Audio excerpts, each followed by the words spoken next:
Erickson with Renegade Games. Say what's up. Hey, how's it going? Doing fantastic. Well, let's start off by how are you doing today, Sarah? Wonderful. How are you? I'm doing fantastic. Thank you so much for asking. So, Sarah, why don't you tell all the viewers, a little bit about yourself, what you do for Renegade Games, how long you've been there, and things like that. Yeah, for sure. So Renegade started in 2015, and I came on as the director of sales and marketing just last March. So I've been with the company for less than a year, but it's only about 2 years old, so I haven't missed much. And yeah, but we've put out a ton of really awesome, crazy games in the last year, so I've been really excited to be a part of that. And our schedule for this year looks amazing. Awesome. Well, why don't you tell me a little bit more about that? What exactly does Renegade Games do? What kind of games do you guys produce, and what can we look forward to? So we make a lot of varied games, but so far, several of the games we've produced, including Lanterns, which is one of our best-selling games, have been very accessible. So almost anybody can just jump in and start playing. I can play these games with my mom, I can play these games with my gamer group, and everybody's happy. But we definitely are not stuck in just the family games, filler game category. We do lots of other stuff. We put out Clank at the end of last year. That is definitely a little bit more of a gamer game. It's a deck building game, but it seems like just everybody who touches it loves it. So we're looking to expand and just publish games that are great. That's really what we're looking to do. Oh, that sounds fantastic. Yeah, I have heard a lot about Clank. I haven't played it, but I heard that it has deck building, but it's also you're interacting with a board in sort of a dungeon crawl fashion. Yeah, I would really call it a push your luck game because you are using this deck building mechanic that everybody is very familiar with. So you already know how to play the game, which makes it really fast to jump into. But what you're actually doing in the game is trying to see how far down into that dungeon you can get before somebody else runs out of the dungeon and ends the game. Because if you get stuck way down in the bottom of the dungeon and the dragon's attacking and you're taking lots of damage and you don't make it out in time, you're probably going to lose. But if you leave too early, then once somebody leaves, everyone else gets 4 more turns to try and make it out. So if you leave too early, then everybody else gets 4 extra turns. You might not have enough points to make it. So it's a really fun balance. There's a lot of suspense in the game, and the whole time this is happening, the dragon is attacking and you're pulling damage cubes out of your bag. It's just very fun. That sounds awesome. And I heard that, so you guys are making an expansion for that game coming out soon. Yeah, we just barely announced it a couple weeks ago, and the original game, it's pretty traditional fantasy dungeon delving. You're down there with your fantasy monsters and goblins and dragons, all that good stuff. In the expansion, you get a whole new extra board, you get a bunch of new cards to add to it, and now you're in this sunken dungeon type place. So it still has that very strong fantasy theme to it, but there's underwater places you can go. A lot of the rooms you're exploring, you'll need to have maybe some way to deal with the water that's in there or it'll slow you down. So there's a lot more going on now. It just adds to the entire adventure. You've already done it in the regular dungeon. Now let's do it again in the sunken treasure dungeon. Oh, so not only does it change the theming a little bit, giving an underwater glaze to the theme, but it also adds a completely new board for you to explore. It's actually even a double-sided board. So in the original game, you have one board that's pretty straightforward. When you flip it over, it gets a little more complicated, a little more exciting stuff going on. And in this game, in the expansion, same thing. You have two-sided boards, so it just adds to that replayability.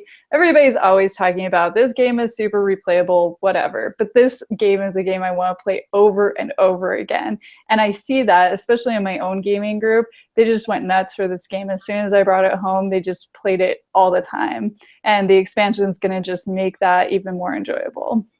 Oh, well, that's awesome. And that's actually a great segue into one of my questions is, what is your favorite Renegade game? Of the games that you produce, which one do you want to play the most? Oh, it's like asking me to choose between all my children. That's tough. I don't have any children. I've got board games instead. So I think it really depends. If I'm playing a game with, say, my family, I want to play a game with my mom or my sister or her kids, then I'm going to choose something maybe like Lanterns or Lotus that are really relaxing, very easy to get into. a great game that way. If I want to play a game with just my husband, I love Blood of an Englishman. Dan Cassar, the designer, is absolutely one of my favorite. Oh, that's awesome. Yeah. He's one of my favorite designers ever, and I was so excited to get to work with him on that project. And I just love asymmetrical games. So that one really hit the spot for me. It's got that puzzly aspect, asymmetrical. Every time we play, it feels like I can get a little bit better, but he gets a little bit better, so it's an arms race. So I love that one. If I'm playing with my gaming group, though, they're mostly heavy Euro gamers. So Covert is one that we pull out pretty often because it's just got this really different look at a Euro game. The way that you place your dice to take your actions is really unique, and my group loves unique games. So those are a couple of them, although I love almost all of our games, so it is hard to pick. Gotcha. So really, it's depending on your mood. Oh, or the group I'm with, yeah. Okay, very cool. So we already know that we're getting an expansion for Clank coming out. What else is on the horizon for Renegade Games? So last week, we also just announced another game by King Klenko. So he's a designer of both Fuse and Covert, and that game is called Flatline, and it's in the same universe as Fuse. But Fuse was a small game. You've just got dice and cards. It's exactly 10 minutes, super fast, real-time experience. It was a co-op game, which I love. So that one has just done super well for us. Flatline is now in that same universe. So in Fuse, you're on a ship and there are bombs everywhere and you're trying to defuse them. In Flatline, you're still on that same ship. Now the aliens have sort of moved on, but you're recovering. And you're working in the medical bay and you need to save all these patients who are coming in while other emergencies are going on. So it's a much heavier game in actual physical weight and component weight, as well as what you're trying to accomplish. It's still a co-op game. You're still rolling dice, but you do it in 1 minute turns. And you'll roll your dice, and then in that 1 minute, you have to place all of them, and then you stop, you talk to each other, you strategize, and then you go on to the next 1 minute round. So I'm super excited for that to come out because I've been playing it at my store for a long time now, and actually seeing the production of it, the nice pieces instead of the scribbled, marked on parts that I have will be really fun. So that one we announced last week. We do have a couple other ones. This week, actually, we are announcing a game called Shiba Inu House, and it's adorable. It's by the same designer as Aza Chen. Okay. And he makes really cute little Japanese games. He's actually from Taiwan, and he just makes things that anybody can play. They're great for kids. They're fast, a lot of pattern recognition. And this one is about Shiba Inus, which are this very famous Japanese dog. And they're really cute. So of course it makes sense that he would do that. And they're also one of my favorite dogs. So I'm excited about that. Yeah, they're kind of famous for that internet meme, right? Oh, geez, yeah. Yeah, there was an internet meme about them. That's funny. So those two I'm pretty excited about. We just announced, but one that we actually announced in November that's coming out pretty soon as well is Castles of Khalid Ale. And that one is by designer David Wilkinson.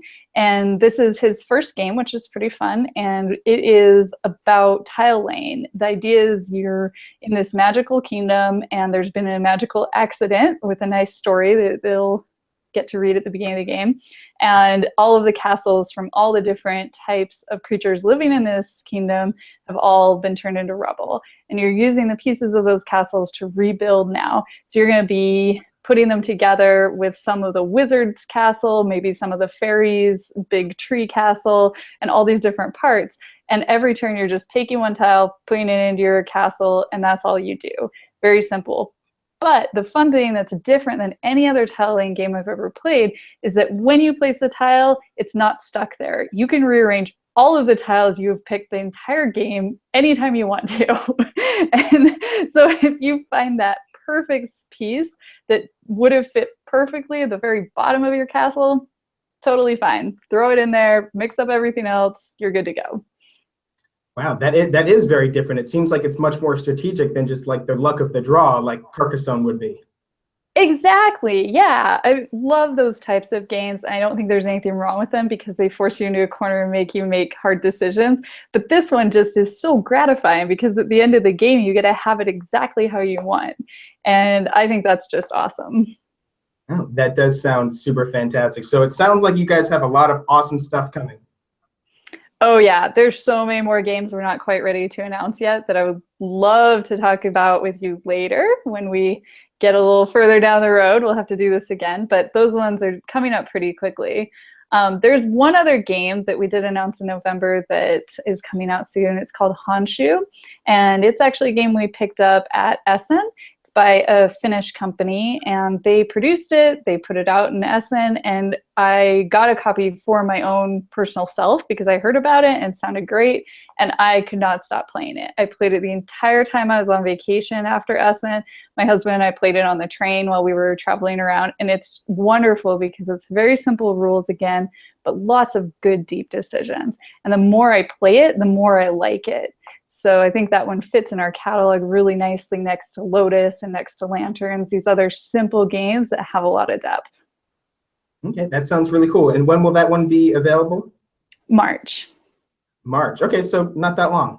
Yeah. Actually, all of those will hopefully be available in March. It's going to be a crazy month. Okay, so big month of releases for Renegade. Yeah, Awesome. there's this crazy thing that happens in China called Chinese New Year. It's their big holiday. Everybody goes on vacation. I totally appreciate that, but it does make manufacturing games in China in February basically impossible. So you've got to get all of your stuff in for that whole part of the year before Chinese New Year. Then it ships during February, and it all shows up in March, and it's this big scramble every year. Gotcha. Well, that's super cool. And what, so you guys have any other events coming up, like conventions and stuff that we can look forward to? Yeah, we are going to New York Toy Fair in just a couple weeks, and that one's always exciting because it's not just our little tiny part of the industry, it's all of the toy industry all together, which is just cool because it's huge. And every year I'm surprised when I get to go there and see Lego and Hasbro and all these enormous companies and how awesome their booths are. So it's just fun to be a little tiny part of that. And we get to meet with all of our distributors. Sometimes we meet with a few designers. They're showing us games, which is very exciting. There are retail store owners that I'm friends with that live there and come and hang out too. So it's just a really great event that way. And hopefully this year it won't be below 0. Oh, man. Well, I live in Florida, so I have no idea what that's like. I live in Montana, and I usually like the weather here better than in New York in February. But we're crossing our fingers this year will be a little nicer. Gotcha. Okay. And are you guys going to be at Gen Con? Oh yeah, so after New York Toy Fair, we go on to Gamma in March, which is a big retailer event, which is really nice because we get to really spend some time with the people who do such a great job showing off all of our games around the country. And then we have a ton of other events going on, but we'll be at Origins, which is a wonderful event in Columbus. I love that it's a little bit more relaxed than some other big events. There's a little bit more time to spend with our fans, which I love doing. And then after that, we go on to Gencon, which is just such a huge event. There's so many people. It's exciting to feel like you're part of just such love for gaming. So that one will be fun, but it's pretty intense. And then this year, finally, we're going to Essen as well. We went last year just to have meetings, but this year we're going to have a booth, which should be fun. Very cool, very cool. So we will definitely be able to see you at Gen Con. So we have to kind of really, decide which conventions we're going to go to because it's just the three of us, me, Wes, and Aaron, and with work and babies and listing excuses, we can't go to every single event. So definitely Gen Con, maybe Origins, but it'll be great to actually meet you in person. That would be super fun. Well, Gen Con is a great event. I definitely recommend Origins too, just because it's a little bit more of a relaxed, casual atmosphere. But Gen Con, all the hot new releases, always something exciting. Everybody pulls out all the stops for that. So I really look forward to seeing you there. That's going to be fun. Awesome blossom. Well, hey, Sarah, it's been fantastic talking with you. If you have any pictures of any of these new releases, we'd love to share it with all of our followers. And any that would be fantastic. Yeah, so last thing, if you want to get a hold of us later, you can always find us on Twitter at Plague Renegade, and we're also on Facebook, Renegade Game Studios. You can go to our website, renegadegames.com, and we are also on Instagram as well. So come say hi, check out our stuff, and see all our happy new releases coming out. Awesome blossom. Well, Sarah, thank you so much. This was a lot of fun. And to all of our viewers out there, make sure you subscribe to. All right. Talk to you later.